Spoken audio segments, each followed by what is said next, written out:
This just needs to be said.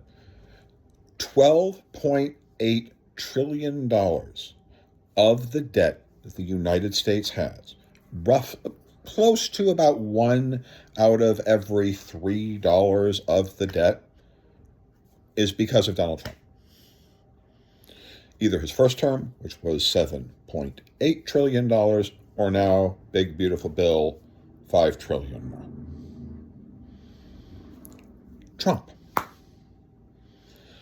$12.8 trillion. That's $38,000 for every man, woman, and child, every living human within the United States. That is how much debt he's created. What have we gained for that? What did we gain?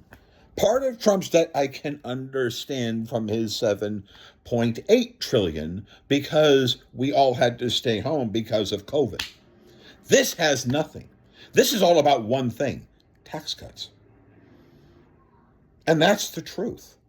The reason why practically the entire debt exists is because of this commitment to tax cuts. It's the only reason why the debt exists. That's it. Tax cuts that most upper wealthy people make, they're tax cuts. People who don't really need tax cuts. They don't need tax benefits to buy yachts. I mean, I can understand if they get tax incentives by helping invest within the United States and help build within the United States. Yes, so long as they are that specific tax benefit is building the home that other people will use. Building the factory here. Building the business here. But no. It's just a total reduction to their income, so they can spend it anywhere. They can travel to Tahiti. Who cares? This is where the debt exists for. It exists because of tax cuts. It exists because of MAGA. MAGA produced $12.8 trillion, $38,000 for every man, woman, and child that existed. If you have a baby in this country right now, that baby owes $38,000 because of MAGA and because of Trump and because of the Republican Party, exclusively. And specifically because of tax cuts. It's the only reason they exist. That's it. MAGA, just look at yourself in the mirror. You're the reason the debt exists. That's it. You.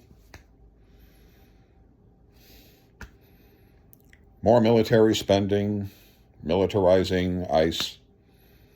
That's why. You're trying to blame poor people? For what? What do they do? What do poor people, low-income people do? Disabled people, what do they do? In all honesty, they don't do the fraud. The fraud inside of the programs for low-income people are usually the companies who profit from those programs, like food assistance. Fraud in food assistance has nothing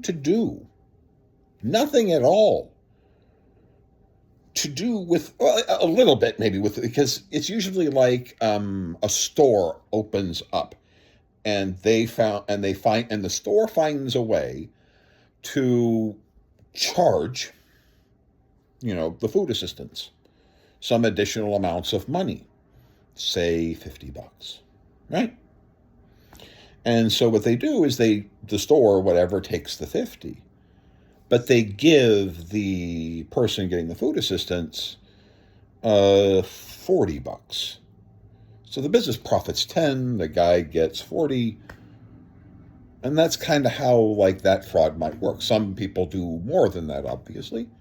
And then obviously if you're able to do that and you're in an area where there's lots of people with food assistance and you have 1,000 people that are on food assistance and you're able to charge and you're able to, you know, charge 50, give the person with the food assistance 40, that's $10 per person. You do that 1,000 people, that's $10,000 every single cycle for those people. That could be $100,000, $120,000 a year extra in raw cash. That's how those frauds work. You know, the fraud works in Medicare and Medi-Cal.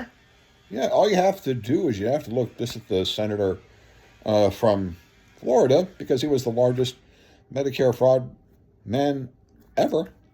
You know how you do that? It's very simple. You're just a hospital chain and you find a way to overcharge.